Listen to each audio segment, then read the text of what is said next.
my friend. Are you a small business owner that loves God, family, country, and capitalism? If so, you're in the right place. My name is Joshua Latimer. This is the War Plan Briefing. Today, we're going to help you.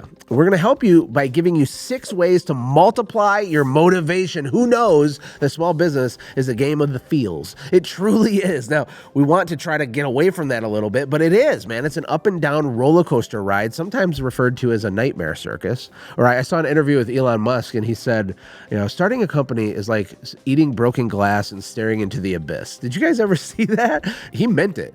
Like, he wasn't like just joking. He's like, yeah, it's really hard, right? Because it is hard. It's the hardest thing you'll ever do. I have 5 kids. I've been married 21 years. And if I actually quantify the hardness, units of hardness with all the things, starting and building a company is harder than all of those other things. Truly and literally. So it's difficult, but the rewards are magnificent for your family, for your fortune, for your future, and for the people you're called to serve. It's a big deal.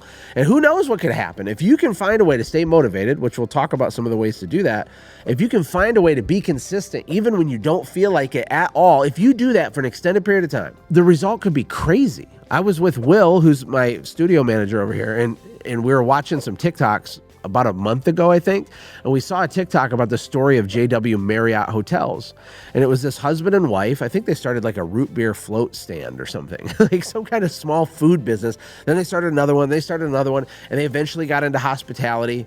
And long story short, it turned into like a multi-billion-dollar thing with 50,000 employees because they found a way to stay motivated, to stay in the game, to keep leveling up their mindsets and their skill sets and their network and all this stuff. 55,000 people have jobs because they did that thing. That's a ripple effect of business. It's freaking amazing. So the story I want to start out with is in high school. And I'm curious if you will tell me if this is true for you. I found this is true for a lot of entrepreneurs, but for me personally, I got straight A's in high school for the first semester every single year, okay? And the reason that this happened for me is that I tend to perform better and I'm more productive and I get more done and I'm more disciplined when I have pressure on me, which is not true for everybody, but for me it is. And the reason the first semester of school I did really well is because it was football season. In football season, I would do 2-a-days in the summer before school even started, 2 practices a day, getting in shape, sweating, puking. Like, it was like a badge of honor to throw up after 2-a-days. Because, like, yes, that means I worked out the maximum amount my body will allow me to. And so we do that, and then we get into football season. We have practice every day, and I get home late, right? And my body's exhausted, but I'd be doing my homework, staying on top of things, turning in my assignments. I was like focused. I had tunnel vision, and because I had this purpose, this mission, this kind of prize in front of me or something. And there's things that happen psychologically with that can really help you. But I think being a small business owner can be a blessing and a curse because you don't have a boss. No one can make you do anything. And initially that feels like freedom, but it can actually be destruction. A lot of people don't understand that constraints themselves can create success. When you have a job, you have constraints. You have to be here at this time. You can leave at this time. Your lunch hour is at this time. Here's your list of job duties. Here's the expectations. Here's the KPIs you're responsible for. Everything's kind of communicated to you and given to you. And when you have a company, nobody does that. No one's calling to check on you. Nobody cares if you succeed or fail. You have to find a way to not only self-motivate yourself, but put constraints on yourself on purpose because there's wisdom in it. One of my favorite quotes is discipline equals freedom. People think that freedom just means decadence or that freedom means doing whatever you want whenever you want, but that's not true. Think of the game of basketball. And I got this from my friend Kurt Kempton over at Responsibid. Shout out. Whoops. Kurt's a super smart guy. And he said, Josh, imagine you're playing basketball, but there's no lines in the court at all. There's not the 3-point line. There's not the out of bounds line. There's not the what's it called? The key? What is the square part? I don't know. I'm not a basketball guy, but there's no lines on the court. Would it be fun? Here's the question. Would it be fun to play that game? Yes or no? The answer is definitely not. It would not be fun. If we didn't keep score, it would not be fun. If you could dribble 300 meters out of bounds and back around and come back behind and come up underneath and do a layup, that's not fun. You know, the constraints and the rules, okay, the constraints makes the game valuable. And that's kind of like business, right? So if you have a small company, I hope this is getting into your brain because it can, I'm only telling you because I love you. I'm only telling you because I hope it's getting in your brain because I love you. And I love you because I am you. Here's number one, 6 ways. Number one, you need to count the cost. Counting the cost means figuring out what is at stake for you. Because it's one thing to say, I need to make this much per month to pay my bills. That's one thing. That's freshman level, rookie 1.0, basic, elementary way to look at it, okay? And that's fine, do that, but that's child's play. We need to figure out what's really at stake. What is the cost of doing nothing? People don't realize your biggest expense is not buying a course. It's not buying a piece of equipment. It's not hiring a coach or a mentor. That's not your biggest expense. Your biggest expense is the cost of not knowing how to do something or the cost of doing nothing. These are enormous, unquantifiable costs to you. And sometimes when I do a live event, I'll write $1 million on a whiteboard. And I'll ask the crowd, what is our biggest expense in life? And I get a variety of answers. The answers that I get are almost always the same. It's like, well, taxes, my mortgage, college. They say things like this. But the reality is that your biggest expense is not knowing. And here's why. If you have that $1 million, and let's say that you don't make a ton of money, you're doing okay, but you only make $200,000 a year, let's say. If you make $200,000 a year in personal income, you're doing pretty good, but it's currently costing you $800,000 a year to not know how to make $1 million a year. I'm going to have to say that again for the people in the back, okay? If you only make $200,000 a year, and you could make $1 million, it costs you, in a way, if you think about it, $800,000 a year to not know how to do that thing. So that's what I mean by counting the cost. So one way to stay motivated is to figure out how to quantify what dies if you go slow. What doesn't grow and what doesn't happen later if you decide to give up and quit?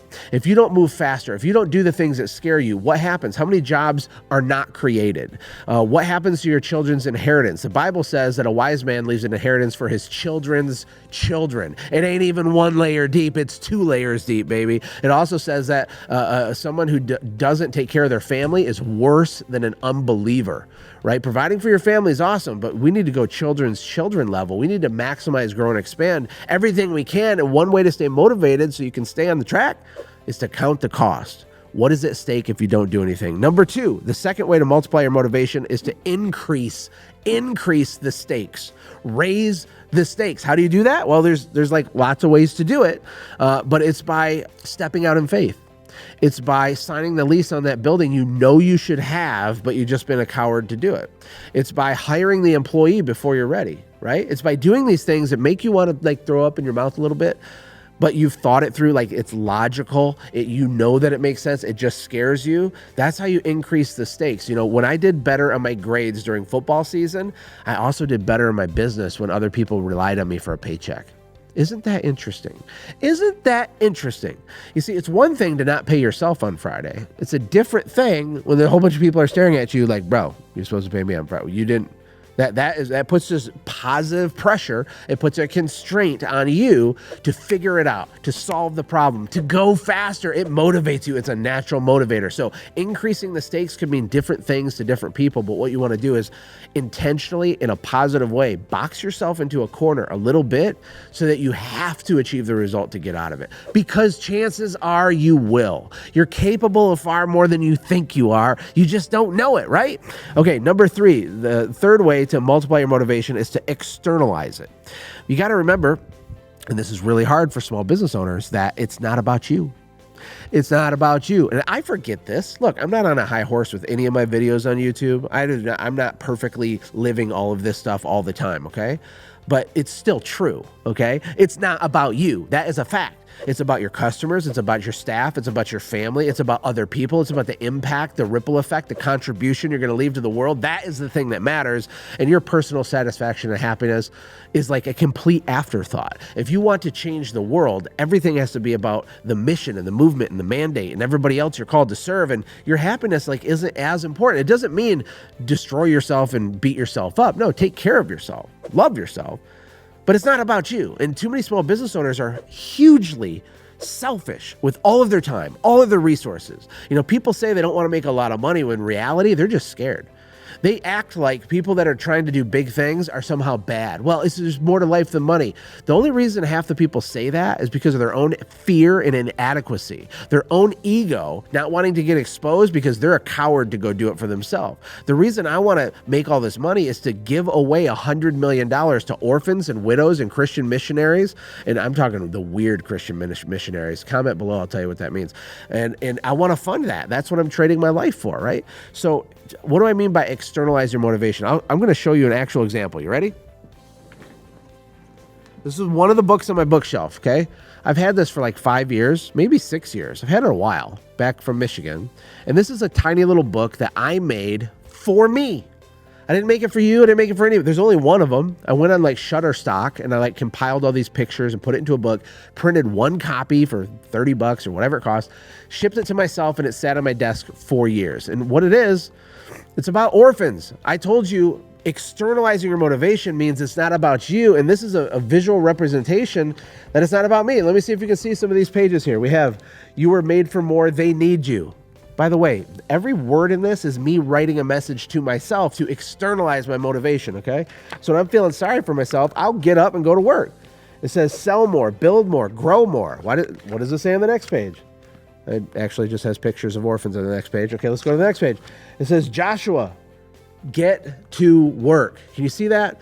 And there's more pages in here, but here's the point. Externalize why you're doing what you're doing, and you will get way bigger results. Because when you're only trying to take care of you, that's not even hard, and it's a little bit it's a lot selfish. You know, it's greedy in a way to only worry about taking care of your own needs. How can you give to other people if your own cup is barely filled up, right? Okay, I'm gonna stop that for a second, put my book back, and we'll go to number 4. The fourth way to multiply your motivation is to call your shot publicly. This is another way to box yourself in a positive way. I shared on this channel that I lost 35 pounds last year, and I've gained 20 of it back, to be fair. And so I need to do this again, but I needed to lose weight last summer, and I just wasn't doing it. I just wouldn't do it. And I kept saying I was going to do it, and I wasn't doing it. So what did I do? I multiplied my motivation, baby. I grabbed my phone. I went on Facebook Live, which is really funny because I'm actually on Facebook Live right now as I make this YouTube video. And I told the people, I said, if I don't lose 35 pounds by August 8th, this is last year, I'm going to donate $25,000 to Joe Biden's reelection campaign. If you know me at all, you know that that would be something that would make me throw up incessantly for weeks on end. And I didn't want to do that. But when I did that, and I also showed them like my online banking, I created an account in my Fifth Third, one of my checking accounts. I named it the Joe Biden reelection fund. I moved money in there. Here's a whole thing. You don't have to be that extreme with it, but when you call your shot publicly, it's a way to multiply your motivation. It holds you accountable. Accountability is a big deal. Remember in the beginning, I talked about basketball. We need constraints. This is a way to add a constraint. The fifth way to multiply your motivation is to kill, murder, destroy your perfectionism. Are you a perfectionist? Are you a chronic overthinker? Do you sit and strategize about stuff? Do you procrastinate in perpetuity? Do you perpetually plan for what could be, but never actually do stuff? If you kill that, you'll become more motivated. You know, it causes anxiety to overthink and to live in your head. Action itself creates clarity. If you want a writer downer, I feel like this video is packed full of gold nuggets, by the way, but if you want a writer downer, action creates clarity. Perfection is an it's an illusion. Perfection is not real. It's not something you even could attain. So pretending like you're waiting a little longer to attain it is fictitious. It's not real. It's a fraud. It's a ruse, okay? You can't be perfect, so do it messy. A lot of perfectionists are perfectionists because of their ego. They're perfectionists because they're not willing to look stupid. And I got news for you. If you want to be successful, you have to be willing to do things poorly. You have to be willing to do things badly. Why are you allowed to get out of that? It's a natural, normal part of the process. You have to be good so you can become average, so you can become really good, so you can become great. There's a way that this stuff works. You need volume. You need reps. People always say, Josh, how do I learn to public speak? Speak. Open your mouth. Go do it horrible. Talk to the VFW hall to 7 veterans and give them a presentation on something, and that will evolve to 10 people and go from there. But you have to be willing to kill the procrastination, kill the perfectionism, or you're going to be stuck forever. You want to be motivated? Do not allow yourself to keep putting things off you already know you should be doing. Okay, and last but not least, number 6 is to detach yourself from the outcome. And then I'll recap these. So I first heard this after joining Russell Brunson's Inner Circle years ago. I've heard it multiple times from multiple people. And every person I've heard use this exact phrase, detach yourself from the outcome. That phrase, every one of them has done $30+ million with their business, okay, per year. And when I first heard it, I didn't understand it at all, and it was very confusing to me. But they kept saying, Josh, just detach from the outcome, detach from the outcome, detach from the outcome. And so, super long story short, I wrestled with it for years. I figured it out. It's changed my life, and I want to pass that to you. Is it okay if I over-deliver and give you a free gift that could totally crush it for you? Here's the thing. Goal setting is really cool, but we do it wrong in the sense that we get emotionally attached to the outcome that we decide is supposed to happen. And I'm not just talking financial goals. I'm talking everything, okay? A quote that my wife and I teach families sometimes when we do workshops is that all conflict is a result of unmet expectations, okay? So let's take these two thoughts for a second, okay? I'm talking about detaching yourself from the outcome. Put a pin in that. And let's talk about all conflict comes from unmet expectations. Every fight, every argument, all anxiety, everything that you're like wrestling with, you're irritated with, any kind of interpersonal conflict with employees, with staff, with your marriage, with your children, with everything. Literally all conflict is unmet expectations. What does that mean? It means that you have set in place this arbitrary goal, this thing that you desire, right? I believe in my heart, my wife will be home at 6 p.m. tonight. I just decide that I believe that, and it's locked. That means I have set an outcome. Okay, I've set an expectation. And when she's home at 6:30 and I am like, hey, I'm mad now. Wow, you're 6:30. The reason that conflict happens is because I had this arbitrary goal. And we do this in all kinds of areas of our life. But with business specifically, what we do is we say, oh, I'm going to hit $1 million. And then we don't, okay? And I'm going to hit 600,000. And then we don't, we fall short. And what's happening is you get so discouraged because you don't hit the made up in your own brain, totally pulled out of thin air, arbitrary goal that you set for yourself because you don't hit it. It trains your brain to be averse from setting big goals in the first place. I had a call this morning, I kid you not, at 9 a.m., talked to Krista for a couple hours, and she had said that she doesn't like to set goals because she's scared she's not going to hit them. And it's one of these things. It's very common for small business owners. So if you want to multiply your motivation, if you want more success and you want to go faster, this is a gift to you. You need to have your targets and your financial targets, and you need to measure your numbers, yes, but you need to uncouple yourself from the expectation of any of that happening, and you need to chop wood. I have an axe. These are all my little motivating things on my set here. We're getting a set tour. It says, keep chopping wood. Why do I have this? I have this to remind myself to detach myself from the outcome. If I keep making YouTube videos and I do not stop, I cannot fail. Do I know if it will take 3 years or 17 years? No. Do I care? No, because I'm learning to train myself on how to get joy from the journey itself, how to get dopamine and satisfaction and a sense of accomplishment just from doing the work itself. And this is the common trait among these high achievers. I asked Myron Golden personally 2 weeks ago when he was in Texas. I said, do you set goals? And he said, no. And he said, yeah, I have an idea of things we're doing and things we're trying to do, but we had a whole discussion about this because when you detach yourself from the outcome and you chop the wood, you make the sales calls, you install the system in your business, you learn the skills and the mindset things, and you network. When you do the things that make success, you become inevitable. You become inevitable. You can't fail. It's impossible over a long enough time horizon. So 6 ways to multiply your motivation. Let's recap here. We have count the cost, increase the stakes, externalize it, because it's not about you. We have call your shot publicly. Shout out to Joe Biden, Uncle Joe, sending out stimulus checks. Woo, Uncle Joe, stimmy. And then kill perfectionism. And last but not least, detach yourself from the outcome. Uncouple yourself emotionally from having to hit that goal exactly on that day, and just do the work. You know, with my weight loss stuff, if I would have just found a way, and I'm still working through this, like I'm not there, I struggle with this. But I know that the answer is for me to figure out whatever's going on in my head, to find literal, actual joy and peace and a sense of accomplishment just from eating clean, hitting the gym, making it part of my identity. And the fitness is an automatic after effect. The fitness is the sawdust. If I saw a tree down with a chainsaw, sawdust just automatically happens, right? It's a byproduct of this other activity. And that's the key for all of us. Hey, I know this is a little deep. This video is a little longer than the other briefings, but I hope this is transformational for you. And I hope that if it is, that you share this with people for real. I don't care if it's inconvenient and it takes you an extra 90 seconds. Copy the link, send it to somebody. People need to understand these things, and they don't, unless you hate all your friends who are also in business. And, I don't know what to tell you with that. But do you have suggestions? Do you have criticisms? Let me know in the comments. I'd love to meet you, hear your story. And until next time, see you in the next video.